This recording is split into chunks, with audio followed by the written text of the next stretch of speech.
આદિવાસી એટલે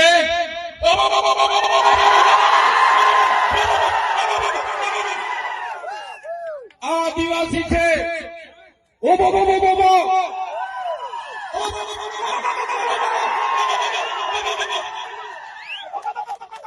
અમારા આદિવાસી છે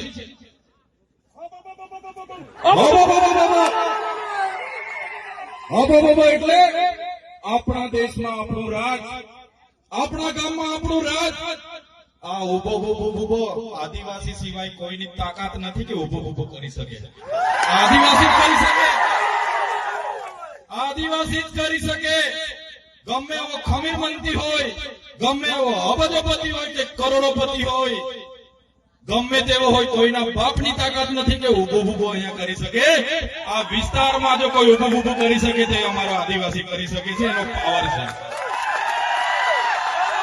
આપણા ગામમાં આપણું રાજ, આદિવાસી એનો માલિક છે, મૂળ માલિક છે. હું ચૈતર વસાવા નથી કહેતો, આદિવાસીઓનો ઇતિહાસ કહે છે, દેશની સુપ્રીમ કોર્ટ કહે છે, દેશનું બંધારણ કહે છે, યુનો કહે છે કે આ દુનિયામાં સૌથી પહેલા જો કોઈ આવ્યું હોય તો એ આદિવાસી છે. મૂળ માલિક આ દેશનો આદિવાસી છે, સુપ્રીમ કોર્ટ કહે છે. ત્યારે આજે આદિવાસીઓને આ સરકારોએ મજદૂર બનાવી દીધા છે. આજે દાદાઓએ કીધું અમારી પણ જમીનો છે, અમને પણ પાણી આપો, અમારા બાળકોને પણ શિક્ષણ આપો, અમારા યુવાનોને પણ રોજગાર આપો. પણ આ સરકારો જાણી જોઈને આદિવાસીઓને ભણાવવા નથી માંગતી. અહીંથી પાણી લઈ જાય છે પણ પાણી આપવા નથી માંગતી. આદિવાસીઓને ભેગા થવા નથી દેવા માંગતી. આગળ પાનવડમાં કાર્યક્રમ હતો અને પરવાનગી નહીં આપવામાં આવી. આદિવાસી 5મી અનુસૂચિ વિસ્તારમાં રહી છે. આદિવાસીઓનું સ્વશાસન એમાં લખેલું છે. બંધારણની આર્ટિકલ 241 ક તમે વાંચી લેજો.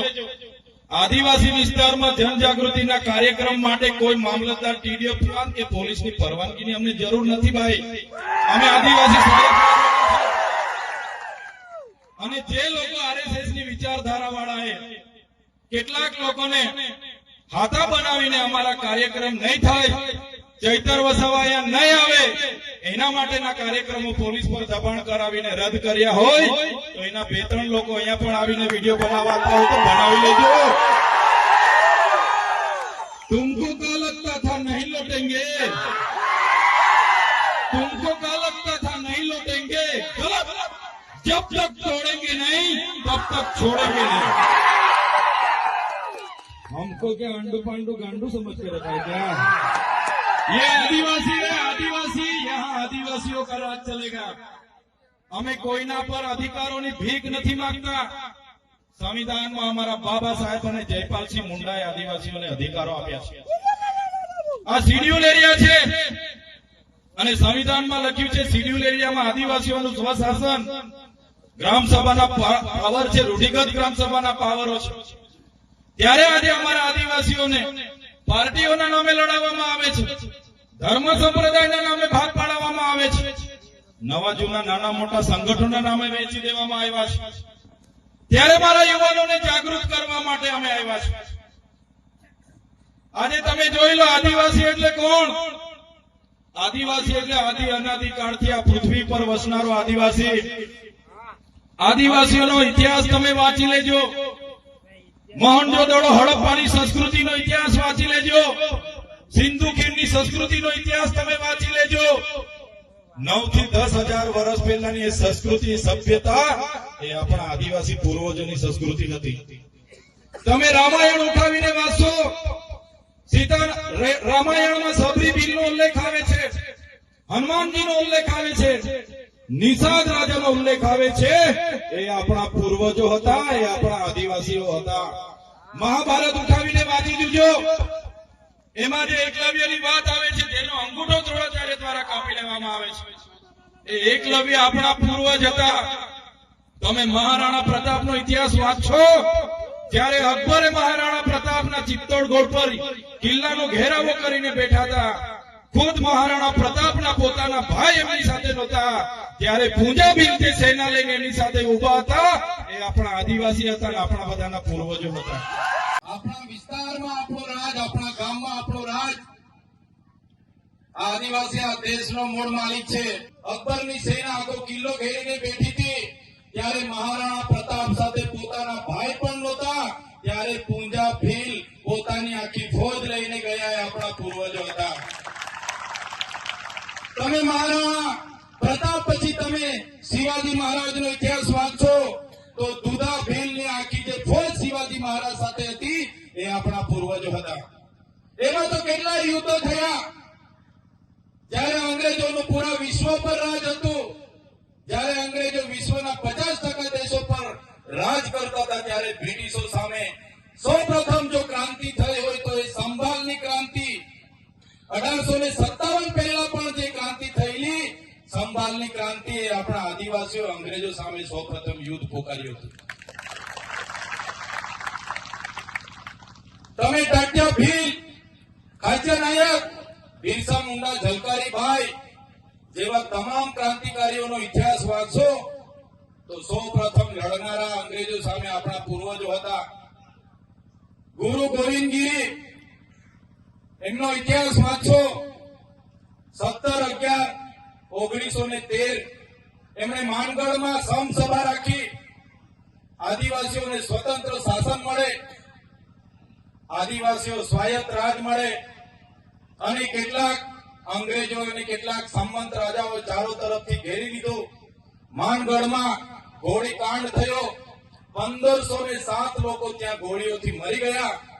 900 જેટલા લોકો ઘાયલ થયા અને ગુરુ ગોવિંદજી પણ ઘાયલ થયા. એનો ઇતિહાસ આજ દિન સુધી આપણને ઇતિહાસમાં ભણાવવામાં નથી આવ્યો. સાથીઓ, કહેવાનો મતલબ આપણા પૂર્વજો હતા. આ ગૌરવશાળી આપણો ઇતિહાસ. દેશ આઝાદ થયો. દેશના આઝાદીમાં આપણા લોકોનું યોગદાન છે. લોહી વહી ગયેલું છે. દેશના વિકાસમાં આપણા લોકોનું યોગદાન છે. દેશના વિકાસમાં જ્યારે વાત આવી, આ વિસ્તારમાં નવા નવા પ્રોજેક્ટો આવ્યા, રોડ રસ્તા ગયા, નહેરો ગઈ, હાઈ ટેન્શન લાઈનો ગયા, મોટા મોટા ડેમો બન્યા, તો દેશના વિકાસમાં પણ આપણા લોકોએ આખાને આખા ગામડા ખાલી કરીને આપ્યા છે. આખાને આખા ગામડા આપણા વિસ્થાપિત થઈ ગયા છે. આઝાદીના 78 વર્ષ વીતી ગયા છે. વિકાસની મોટી મોટી વાતો થાય છે, અમૃત મહોત્સવો થાય છે, રથયાત્રાઓ નીકળે છે, પણ આજે પણ આદિવાસીઓની પરિસ્થિતિ, આજે પણ આદિવાસી આ મૂળ માલિક જેને સુપ્રીમ કોર્ટ કહે છે, જેને ઇતિહાસ કહે છે કે આદિવાસી એનો મૂળ માલિક છે. આટલી બધી સંપત્તિ આપણા પર છે. આ વિસ્તારમાં જળ, જંગલ, જમીનો પરના અધિકારો આપણા છે. અનુસૂચિત 5 વિસ્તાર છે, પૈસા 1 લાખ છે. આટલી મોટી સંપત્તિ, પાણી આપણી પાસે છે, વીજળી આપણી પાસે છે, રેતીની ખાણો આપણી પાસે છે, લિગ્નાઇટની ખાણો આપણી પાસે છે, ખનીજો આપણી પાસે છે, પથ્થર આપણી પાસે છે, જળ, જંગલ, જમીન આપણી પાસે છે. છતાંય આજે આદિવાસીને મૂળ માલિકને આ સરકારોએ મજદૂર બનાવી દીધો છે. આજે શિક્ષાથી વંચિત છે, આપણે પાણીથી વંચિત છે. આજે પણ આપણા બાળકોને ભણાવવા માટે શિક્ષકોના આંદોલનો કરવા પડે, શાળાઓના આંદોલનો કરવા પડે, પીવાના પાણીના આંદોલનો કરવા પડે, સિંચાઈના આંદોલનો કરવા પડે. ત્યારે ક્યાં સુધી આંદોલનો કરતા રહીશું? ક્યાં સુધી લડેંગે, જીતેંગે, જિંદાબાદ, મુર્દાબાદ? સરકાર મુર્દાબાદ ક્યાં સુધી કરતા રહીશું? એટલા માટે આજે જનજાગૃતિની મીટિંગ કરી છે અને આ મીટિંગો સાથે સરકારોને કહેવા માંગીએ છીએ, જો સરકારો આદિવાસીઓનો વિકાસ નથી કરવા માંગતી તો આવનારા દિવસોમાં દેશનું 29મું રાજ્ય અમને ભીલ પ્રદેશ આપી દો, અમે અમારો વિકાસ કરી લઈશું. ભીલ પ્રદેશ આપી દો અમને, આદિવાસીઓને સ્વાયત્ત રાજ. અમારી રાજધાની અમે કેવડિયા બનાવીશું. અમારી પાસે પાણી છે, અમારી પાસે લિગ્નાઇટ છે, રેતી છે, પથ્થર છે, જળ અને જંગલ છે. અમે રેવન્યુ ઉભું કરી લઈશું અને અમારો વિકાસ કરી લઈશું. જે અમારો ભીલ પ્રદેશ હતો, આઝાદી બાદ એ ભીલ પ્રદેશને રાજસ્થાન, મધ્યપ્રદેશ, મહારાષ્ટ્ર અને ગુજરાતમાં વિભાજિત કરવામાં આવ્યો.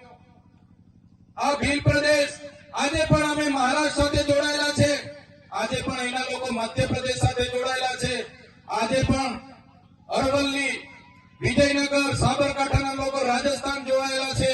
આજે પણ અમે બોર્ડરલેસ થઈને અમારી એકબીજાની રીત રિવાજો, અમારી પરંપરા, અમારી રૂઢિઓ, અમારો પહેરવેશ, અમારી બોલી ભાષા આજે પણ અમારી સાથે છે. આજે પણ અમે બોર્ડરલેસ થઈને એકબીજા સાથે રોટી બેટીનો વ્યવહાર કરીએ છીએ. એટલે સરકારોને કહેવા માંગીએ છીએ, જો સરકારો આવનારા દિવસોમાં વિકાસ આપણો નહીં કરે તો તમામ યુવાનો, તમામ આગેવાનોને, મારી માતા બહેનોને આહવાન કરીએ છીએ, આવનારા દિવસોમાં ભેલ પ્રદેશ માટે આપણે બહાર આવવું પડશે, સરકાર સામે મોરચો ખોલવો પડશે. જે રીતે તેલુગુ લોકોને તેલંગાણા મળ્યો, તમિલ લોકોને તમિલનાડુ મળ્યો, મરાઠાઓને મહારાષ્ટ્ર મળ્યું, ગુજરાતીઓને ગુજરાત મળ્યો, જે રીતે પંજાબીઓને પંજાબ મળ્યો, નાગા લોકોને નાગાલેન્ડ મળ્યો, ઝારખંડીઓને ઝારખંડ મળ્યો, એ જ રીતે અમને આદિવાસીઓને અલગ ભીલ પ્રદેશ આપી દો, અમારો રાજ્ય અમે અલગ બનાવીને અમારો વિકાસ કરી લઈશું. આર્ટિકલ 3 માં જોગવાઈ છે, પાર્લામેન્ટ ધારે, રાષ્ટ્રપતિ ધારે તો આપી શકે છે, પણ આ સરકારો આપણને મજદૂર બનાવવાના પ્રયાસો કરી રહી છે. સાથીઓ, આજે ગુજરાતમાં આપણે 15% વસીએ છીએ. આજે દેશમાં આદિવાસીઓની વસ્તી 8% છે. આજે ગુજરાતમાં 15% વસ્તી હોવા છતાં મહત્વના હોદ્દા ઉપર આદિવાસીઓને નથી લાવવામાં આવતા. તમે જોઈ લો, આજે ગુજરાતની ન્યાય પ્રણાલિકોમાં વસ્તીના હિસાબે 100 જજમાંથી 15 આપણા હોવા જોઈએ, નથી. કલેક્ટર અને એસપી હોય કે ડીડીઓ હોય, કોઈ પણ આઈએસ અધિકારી હોય કે આઈપીએસ અધિકારી હોય, 100 માંથી આપણા 15 હોવા જોઈએ, પણ નથી. તમે આજે જોઈ લો, ટીડીઓ હોય કે મામલતદાર હોય, પીએસઆઈ હોય કે પીઆઈ હોય, આપણા આદિવાસી 100 માંથી 15 નથી. માત્ર ને માત્ર આપણા 100 માંથી 90 કે 80% મજદૂર આપણા મળશે. આ પરિસ્થિતિ આ સરકારોએ કરી છે. એટલા માટે આપણે બધાએ જાગવું પડશે. આપણે, આપણો ઇતિહાસ ગૌરવશાળી છે. એ ઇતિહાસ આપણે ક્યારે નહીં ભૂલવો જોઈએ, આપણી સંસ્કૃતિ ક્યારે નહીં ભૂલવી જોઈએ. જ્યાં સુધી આપણી પરંપરા, આપણી રૂઢિ, આપણી સંસ્કૃતિ, આપણી સભ્યતા, આપણા રીત રિવાજો, આપણી બોલી આપણે જાળવી રાખીશું, ત્યાં સુધી આપણે બચીશું. એ જ વાત કરવા માટે અમે આવ્યા છે. તમે બધા જાણો છો, આપણા શિક્ષણ મંત્રી અમારા નર્મદા જિલ્લામાં આવ્યા ત્યારે શિક્ષણ મંત્રીએ મારા નામની અનેક ટિપ્પણીઓ કરી, અનેક ભાષણો કર્યા. એમણે કીધું કે શું ખોટ પડી ગઈ. ત્યારે શિક્ષણ મંત્રીને હું કહેવા માંગુ છું, તમે શાળાના કાર્યક્રમમાં ઉપસ્થિત હતા શિક્ષણ મંત્રી તરીકે.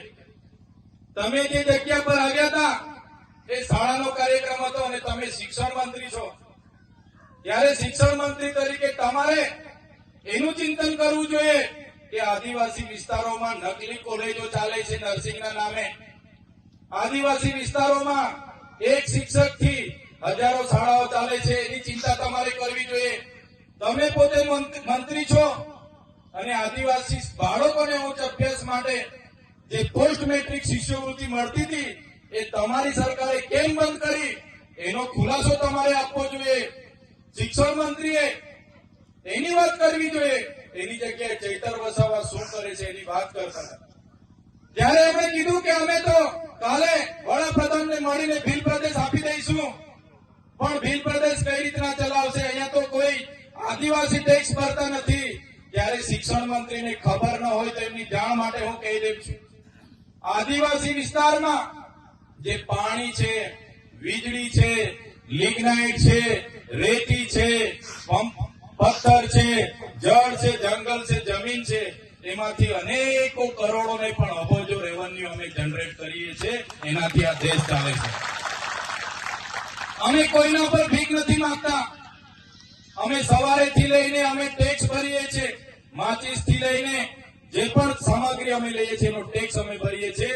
અને તમારા મળતિયાઓ, એનજીઓ, એજન્સીઓ, કોન્ટ્રાક્ટરો ટ્રાઇબલ સપ્લાયનું કરોડોનું બજેટ સગે વગે કરે છે. ત્યારે આદિજાતિ વિકાસ વિભાગે, તમે મંત્રી છો તો આદિવાસી બાળકોની સ્કોલરશીપ કેમ બંધ કરી એનો ખુલાસો તમારે આપવો જોઈએ. 3 વર્ષથી વડોદરાની એમએસ યુનિવર્સિટીના વાઇસ ચાન્સલર બોગસ સર્ટિફિકેટના આધારે નોકરી કરતા હતા, હમણાં પકડાયા છે, એનો ખુલાસો તમારે આપવો જોઈએ. પણ તે આપી નથી શકતા અને હવામાં ફાંકા ફોતારી કરે છે. ત્યારે ભીલ પ્રદેશ અમે કાલે આપી દેવાની મોટી મોટી વાત કરતા હતા, ત્યારે આપણા સમાજના એ પાર્ટીમાં રહેલા નેતાઓને કહેવા માંગુ છું, તમારી સરકાર અને તમારા સંગઠનમાં તો તમારું કઈ ઉપજતું નથી. અહીંયા આવીને ફાંકા ફોજદારી કરવાનું છોડી દો. આ સમાજ માટે કઈ કરો. કે દિવસે આ સમાજને સિંચાઈનું નર્મદાનું પાણી મળશે. આ વિસ્તારમાં સારું શિક્ષણ તમે અપાવી દેશો. આ વિસ્તારના બાળકોની સ્કોલરશીપ ચાલુ કરી દેશો. બોગસ કોલેજો પર કાર્યવાહી કરશો. ખોટા સર્ટિફિકેટો લઈને લાખો લોકો નોકરીઓ પર છે, એમના પર કાર્યવાહી કરશો. અને જે દિવસે તમે જો અમારી સરકારમાંથી અમને અલગ ભીલ પ્રદેશ અપાવી દેશો, એ દિવસે અમે તમારો પીઠ થબડીશું ને તમારી સાથે ઉભા રહીને તમારા વખાણ કરીશું, પણ તમે અમને ભીલ પ્રદેશ અપાવી દો. સાથીઓ, આજે મને અહીંયા આમંત્રણ મળ્યું. આપણી આદિવાસીની 27 અનામતની બેઠકો છે, જેમાં આદિવાસી લડી શકે. એ કોઈ પણ પાર્ટીમાંથી લડીને જીતી જાય. આજે 27 ધારાસભ્ય આપણા આદિવાસીઓ વિધાનસભામાં બેસે છે. પણ આટલી મોટી સમસ્યાઓ વર્ષોથી આપણી ચાલે છે. તો અત્યારે ડબલ એની જમીનો બધી દાહોદ હોય, મહીસાગર હોય, પંચમહાલ હોય, કેવડિયા હોય, નર્મદા હોય, આ સરકારના અધિકારીઓ શ્રી સરકાર કરીને બધા એમના મળતિયાઓને આપી દે છે. એક પણ નેતા આદિવાસીઓની જમીનો માટે, એક પણ નેતા આદિવાસીઓના શિક્ષણ માટે, એક પણ નેતા આદિવાસીઓના આરોગ્ય માટે બોલવા તૈયાર નથી. બધાને પોતાની ટિકિટોની પડી છે. જ્યારે પાર્ટી ઊંચી આંગળી કરવા ગઈ ત્યારે ઊંચી આંગળી કરે છે. એમને ખબર છે બે હાથ જોડીશું એટલે તાલુકાની ટિકિટો એમને મળે છે, પગે પડે એટલે એમને જિલ્લાની ટિકિટો મળી જાય છે, અને ઉપડા પડીને દંડવત કરી દે તો ધારાસભ્યની ટિકિટ મળે છે. એ જ આપણા નેતાઓ પાર્ટીઓમાં કરી રહ્યા છે. આજે હું તમારા મંચ પર આવ્યો છું આવવા માટે. મેં કોઈ પાર્ટીના ધારાસભ્ય તરીકે નથી આવ્યો, પણ સમાજના ધારાસભ્ય તરીકે આ મંચ પર આવીને હું ઉભો રહ્યો છું. હું સમાજના મારા જાતિના સર્ટિફિકેટ મૂકીને અનામત બેઠક પરથી ધારાસભ્ય બનું છું. સમાજના લોકોના આશીર્વાદથી, એમના સહકારથી હું ધારાસભ્ય બનું છું. ત્યારે આ મંચ પરથી કહેવા માંગુ છું, જ્યાં પણ અમારા સમાજ સાથે અન્યાય અત્યાચાર થશે, અમારી માતા બહેનો સાથે અન્યાય અત્યાચાર થશે, અમારા ખેડૂત, અમારા યુવાન સાથે અન્યાય અત્યાચાર થશે, રાતે 12 વાગે પણ ફોન કરશો, રાતે 12 વાગે પણ આ બધા આગેવાનો ત્યાં હાજર થઈ જશે. આ મૂળ માલિકની હાલત મજૂર બનાવીને આ સરકારો મજૂરી જ કરાવવા માટે કરે છે. આજે તમે જોઈ લો, આપણે મૂળ માલિક મધ્યપ્રદેશથી સરપંચો પણ અહીંયા ઉપસ્થિત છે. મધ્યપ્રદેશમાં આપણા જ આદિવાસીના ભાઈ પર મૂત્ર વિસર્જન ત્યાંના નેતાઓ દ્વારા કરવામાં આવે છે. મણિપુરમાં, એક દેશનું આપણું રાજ્ય મણિપુરમાં આદિવાસી મા બેટીઓને નગ્ન પરેડો કરવામાં આવે છે. આપણે કેવડિયામાં 2 યુવાનોને બાંધીને મરી જાય ત્યાં સુધી મારવામાં આવે છે. ત્યારે કોઈ નેતા આપણે વચ્ચે બોલવા માટે આવતું નથી. અહીંયા મોટા મોટા પ્રોજેક્ટોમાં પાણીના ભાવે જમીનો લઈ લેવામાં આવે છે. ત્યારે કોઈ નેતા આપણા સમાજ માટે બોલવા તૈયાર નથી. ત્યારે હવે આપણે બધા એવી જાગૃતિ આપણા વિસ્તારમાં લાવવાની છે. કોઈ પણ પાર્ટીનો વ્યક્તિ ઉભો રહે, અમને વાંધો નથી, પણ તમારો પ્રતિનિધિ તમારા સંસદમાં, તમારી સંસદમાં કે તમારી વિધાનસભામાં આપણા લોકોનો અવાજ બને એવા વ્યક્તિને આવનારા ભવિષ્યમાં ચૂંટીને મોકલશો. તે જ દિવસે આપણો અવાજ ત્યાં ગુમશે. બાકી આપણું કોઈ વેલી થવાનું નથી. સાથીઓ, આજે જનજાગૃતિ એટલા માટે જ આપણે કરવી પડે છે. આજે એકલ દોકલ બધાને છૂટા પાડતા ગયા છે. આજે જાતિના દાખલા માટે 3 પેઢીના આપણા પુરાવા માંગવામાં આવે છે. મહિના ધક્કા ખવડાવવામાં આવે છે. આજે પોતે આદિવાસી તરીકે સાબિત કરવા માટે આટલી બધી લાઈનો પર ઉભા રહેવા પડે છે, અને બીજી જાતિના લોકોને આ સરકારો મેળાવડા કરીને આપે છે. ત્યાં કોઈ આપણો એક નેતા બોલવા તૈયાર નથી. એટલા માટે જ આજે અમે આવ્યા છે. આવનારા દિવસોમાં જ્યારે પણ જમીન સંપાદનો સામે ઉતરવું પડશે, જ્યારે પણ મોટા પ્રોજેક્ટો સામે ઉતરવું પડશે, જ્યારે આપણા આદિવાસીના જાતિના સર્ટી બચાવવા માટે ઉતરવું પડશે, આપણા બાળકોના શિક્ષણ માટે લડવું પડશે, આપણા યુવાનોના રોજગાર માટે લડવું પડશે. તો અમે બધા જ આગેવાનો જ્યારે પણ આહવાન કરીશું, અમે નેતાગીરી, અમે આગેવાની લેવા માટે તૈયાર છે, પણ તમારો બધાનો સહકાર જોઈશે. બધા તૈયાર છો? બધા તૈયાર છો? એ જ વાત સાથે આજના જનજાગૃતિ કાર્યક્રમમાં અમે ઉપસ્થિત થયા છે. ત્યારે વધારે વિશેષ નથી કહેતા, પણ આ જનજાગૃતિ કાર્યક્રમ આપણા જળ, જંગલ, જમીન પરના અધિકારો, બંધારણીય અધિકારો આપણે જાણીએ, પેસા એક્ટ જાણીએ, વન અધિકાર અધિનિયમ, જે જંગલની જમીન આપણે ખેડીએ છીએ, એ જમીનો પણ આ લોકો આપણને આપી નથી રહ્યા. એ જમીનો માટે પણ આપણે ભીખ માંગવી પડે. એના માટે પણ આવનારા દિવસોમાં આપણે લડવું પડશે. એ જ વાત માટે તમારી વચ્ચે અમે ઉપસ્થિત થયા છે.